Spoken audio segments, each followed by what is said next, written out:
Today I'm covering what I learned in 2019 about, divination, tarot, myself, everything.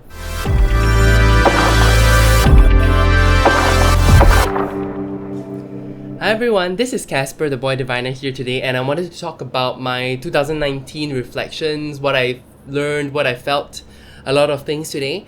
I think I'll be covering some of the more tarot related things because that's what my channel is, and then I'll talk about more personal feelings, things I've learned in 2019 later on. If you enjoy this content, please leave a like, subscribe, a comment. I'd love to hear from you guys about what you have learned in 2019. If you have done a video about what you have learned, I would love to hear it, and I would love to learn more from everyone.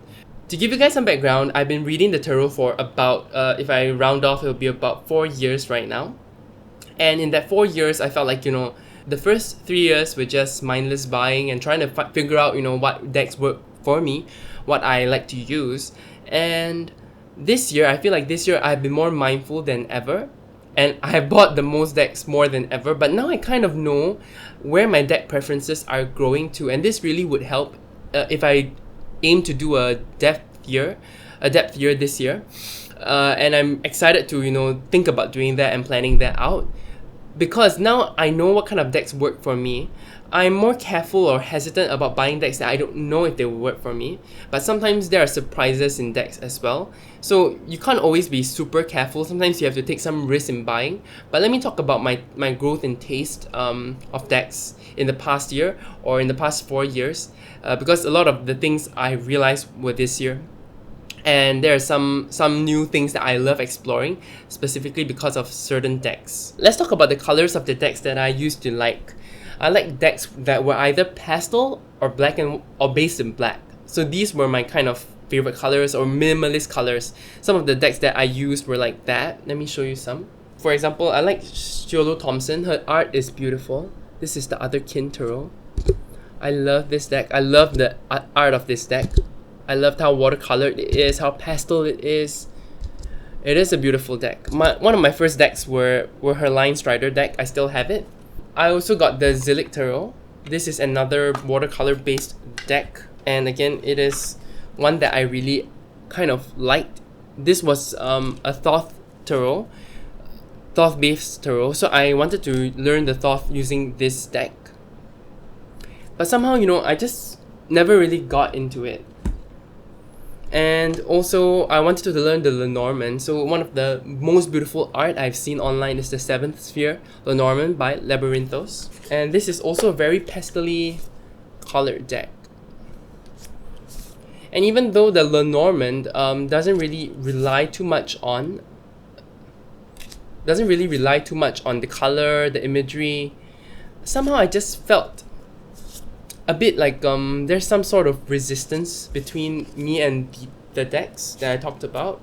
Even though I enjoyed using them, it just feels a bit strange because some of the decks were pretty harsh compared to the soft colors. And I don't know. Things were not so intuitive for me, and I also began my studies very academically. I tend to use my brain more, try to think more, try to observe the images more, but I just didn't get that kind of instant electric shock, or I don't know how to mention that. I don't know how to describe that. I don't know if people experience it, but they kind of intuitive hits. There were also other minimalist decks that I used that I enjoy, but I didn't get the intuitive hits. For example, my Personal Space Tarot, which I still love and adore, and I still reach for once in a while. But as I mentioned, all these decks, I felt like there was something missing here. I enjoyed decks such as the Marigold Tarot as well, which is also a black-based deck. I think I showed this recently. But I didn't get the intuitive hits from these decks, Without, boring you guys with more decks, I also used, for example, the Persephone Tarot, which was black and white, purely black and white. These are the decks that I used, but I didn't feel that intuitive hit.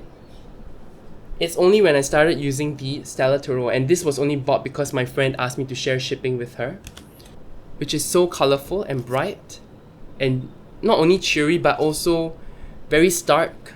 Sometimes some of the imagery, like this one, the dark green, that was when things started to change for me. And I started to think, I don't really have to be so afraid of color, even though it may not be aesthetically my preference. It may not be something I enjoy when I look at art. It is something I enjoy when I do my readings. I get a stronger sense of what a card could be or what it would mean. And that's why this year, my biggest surprise, which I really didn't anticipate liking as much because of, firstly, my bad experience with the first version of the deck, was the Marielle Tarot. How colorful the deck was, how expressive it was through color, surprised me, and surprised how I could connect with this deck because of that. A lot of this also opened my mind. So the Stellar Tarot and the Marielle Tarot that I got this year really made me realize I don't have to be afraid of color, even though aesthetically I'm like, oh, sometimes it's a bit gaudy.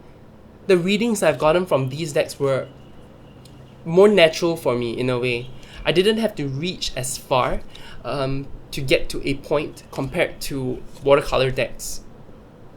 Of course, I'm saying all this and things could change, maybe in 2020, pastel decks work better for me. Maybe minimalist colors work better for me. I don't know yet because 2020 has not happened, but this was my breakthrough of this year where I realized my preferences do not really lie with minimalist colors. I think I read more easily when the deck is full of color. Okay, another example I have here, which is also a great breakthrough, even though Lenormand, again, has very little to do with the imagery, I connected with the Green Glyphs Lenormand more than any other Lenormand deck.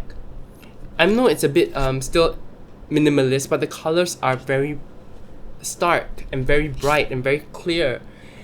And it helps that also the creator, James R. Eads, he expresses the nature of the card through color. Like this one is red, so it's not super positive. The stars are like a bright yellow, so it is positive. Then this is a neutral card because it doesn't have a very clear color. Neutral card. So I do enjoy the Green Glyphs Lenormand. I find that color really helps to make or break the deck for me. Alright, so this was one of the deck preferences I realized this year, that even though aesthetically I prefer a certain minimalist color scheme or a pastel color scheme, what works well with me are kind of jewel tones, darker tones, not only darker tones, but like just more saturated decks work well with me. The next thing I learned about myself and my deck preference is that now, ever since I bought the Spirit Keeper's Tarot, and reading how Ben Bellman talks about each card having its own spirit, I'm beginning to identify with that so much more. I'm beginning to feel that each card having its own spirit, its own archetype, made so much sense to me. And that's why slowly I started to go with decks that I felt like had that sort of one card, one spirit kind of energy. Some of the examples that I didn't anticipate having this energy is like the Stellar Tarot. Each card in the Stellar Tarot. So after I got the Spirit Keeper's Tarot, that's when I started to really think about decks that I own that were like that. So you can tell, apart from the court cards, let's not look at the court cards. We can see like the Chariot is just one person. The Two of Cups is that kind of one spirit energy. I don't know how else to explain this. The Two of Discs, you kind of can feel it. The Seven of Cups, and this to me is like a one person, one spirit. I don't know if I'm making much sense, but to me this is like a spirit per card, and I can feel that strong individuality coming from that card. It is not like not to put down anything, it's just based on my preference and how I read. Like pip deck, sometimes I don't feel that individuality based on each card, and that's why maybe I tend towards the RWS, even though I really want to learn the Masse. I don't feel that so much with pip decks. Another exception you see is this Thoth deck, the Wayward Dark Tarot. Even though this is sort of a Thoth deck which is always like characterized by pippishness, I do feel it. You see, even though this is clearly two of water, I feel that singular spirit coming through these pip cards. So this is another deck that I prefer, even though you see, I do contradict myself of course a bit. This is a black and white deck or black and blue deck. It is a minimalist color scheme. I like the art, but I feel like the spiritual the spirit one spirit per card kind of feeling comes out, and the color scheme sort of helps that a bit. I really enjoy this deck because of that one card, one spirit per card. I bought this deck specifically after realizing my preference after using the Spirit Keeper's Tarot. And the next deck that I bought and that I've begun to use in 2020 now is the Carnival at the End of the World deck. This deck really blows my mind out of the water. I really feel like out of all the decks where it talks about one spirit per card, this one really has that one spirit per card. I feel it, and basically it is one. It's one figure per card. I love that the pentacles are basically bread. Do you see it? Do you feel it? That each of these cards has its own personality, its own spirit, its own its own individuality. I feel like this deck you can talk to any single card and get so much out of it. So this is another aspect of my deck preferences that I really realized in 2019, and this happened nearer to the end of the year when I started working more with the Spirit Keeper's Tarot. So far I talked about two things with my deck preferences. The first one is not being scared of color, and even though aesthetically I can prefer something, I can read better with another type of art that I might not appreciate aesthetically. That is so interesting to me. And the second one is realizing that I like working with one card, one spirit kind of energy. Some of the pip decks don't have that kind of energy for me, like the Kawaii Tarot. I don't feel that, so I can't really connect with each card as strongly. So I do like this preference. These are the two things I learned this year about my deck preferences. In 2019, I learned two things that were kind of contradictory, and I'm now not sure how I actually feel. Meeting T. Susan Chang, reading her work, I did feel that divination can be something you conquer, something you face and trust. For example, if you do a daily draw and the fear of a daily draw is getting something bad, right? If you get 10 of swords, go ahead and take 10 skewers of meat, eat them, and you have faced your fate in that way. Or if you see death, then maybe binge watch a series and finish it, so you kind of meet that death prediction. You already finished that series and there's nothing else to watch. I feel like that's the first thing I learned. The second thing I learned this year, which I would talk later in one of the 31 days of tarot videos that I'm putting out, is that sometimes you can't avoid your fate. Sometimes you can try your best to meet something and something bad can still happen. So I did take a break from doing daily tarot draws for a while. I wasn't sure if I wanted to know, and this is the year that I also stopped reading harder questions for myself. I always question my customers and myself.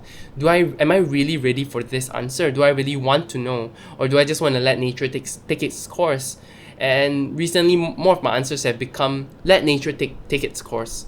Basically, for example, I've met many dates. I have not done any readings with them or for them. Definitely not for them. I've never done any readings about them with tarot. I am going for a job interview, undergoing that process, and I'm not doing any readings related to that because I don't want to know. I just want to try my best whether or not I fail, and seeing that I would fail or it's tough. And then people say, hey, don't do a predictive reading, just do a how am I going to succeed or have a good outcome from this. While you say this and then the bad card comes out, you kind of know that there's nothing you can do to make it a positive outcome, and then you give up.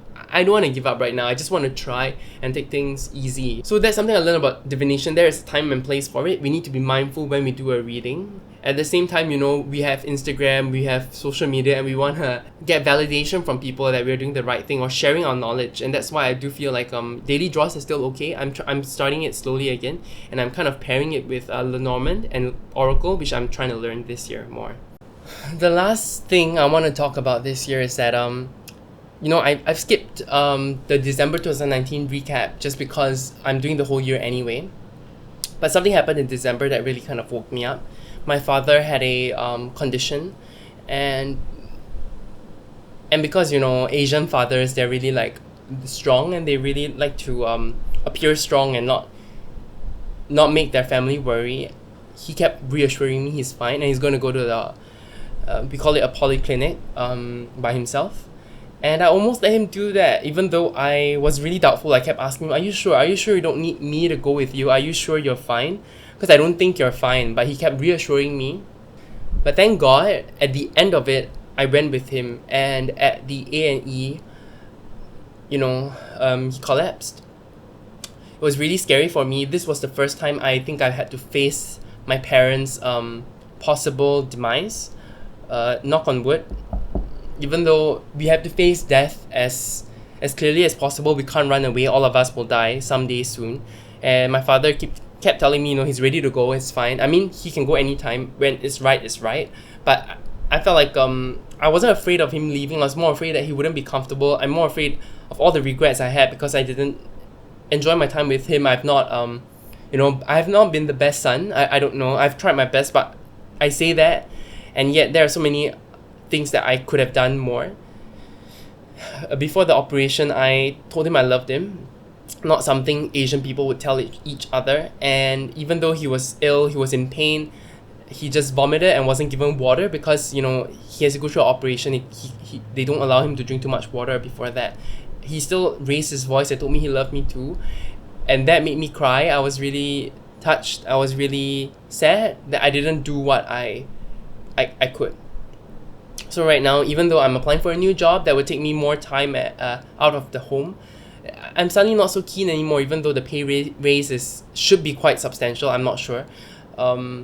My current role allows me flexibility, and that was the only reason why I could take him to the hospital. This also is motivating me to try to work on my YouTube and my Boy Diviner in general, just because if I could get that kind of supplemental income from the side, I have more freedom in taking care of my parents and staying at home, and that's why I feel more a push towards this direction instead of working up the ladder in my career. This is also partly why I've been feeling a bit lost at where I want to go next. I was hoping for some direction, and I guess this was a wake-up call. This was the direction that is telling me, focus on the home, focus on earning that income that allows you to stay here with your parents. You don't have to feel in Singapore, people don't really move out of the house until they get married or they turn to 35. That is about 5 years later for me, so I don't feel that push right now. I used to want to move out so I can do my own things, but right now I just want to savor every moment I have with my parents. I'm also super frugal and I save a lot of my money, as much as I can. And of course, sometimes I'm extravagant, like with my deck buying, my courses, my magical courses, my feng shui courses are super expensive in Singapore. I'm thinking of letting go some of the money so that I can travel with my parents more, spend more time with them, together as a family. So this was the biggest wake-up call I had this year, 2019. And so I hope you guys understand that. I hope you guys support me. I hope you guys, like my videos, share it with your friends if possible, subscribe, because all that really helps me with building this as a supplemental income so I can, achieve my dreams and take care of my parents better. Okay? Let's not end on such a somber mood. I'm just gonna say, if you enjoyed this video, enjoyed my rambling about what I learned in 2019, feel free to leave a like and subscribe. It really helps me out. And comment. I love talking to people, especially about your experiences, especially if you want to share how your deck preferences change. I'm interested in what people really take into their mind before they order a deck. Okay? You guys enjoy the rest of your day. You take care. Bye!